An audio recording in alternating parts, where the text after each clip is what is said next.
Hello বন্ধুরা, তো চলো আজকে মাসি বাড়ি ঝাড়ু তুলে এসেছি। দেখো কত গাছ লাগিয়েছে মাসি। এটা কামরাঙা গাছ, এটা ডালিম গাছ।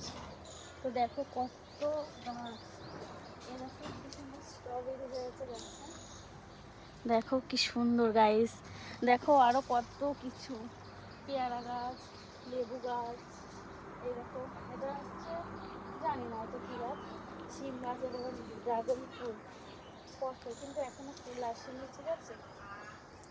কত সুন্দর দেখো ছাদ বাগানটা। এই দেখো, এটা হচ্ছে ডালিম ধরেছে। দেখো কি সুন্দর না, পুরো বাগানটা ঘুরিয়ে দেখো। দেখো বেগুন গাছ, আখ, পেয়ারা, সবেদা, লেবু, আনারস, অনেক অনেক অনেক অনেক কিছু। তো কেমন লাগলো তোমাদের ছাদ বাগানটা অবশ্যই কমেন্ট করে জানিও। আজকের ব্লগটা এই পর্যন্তই, টাটা।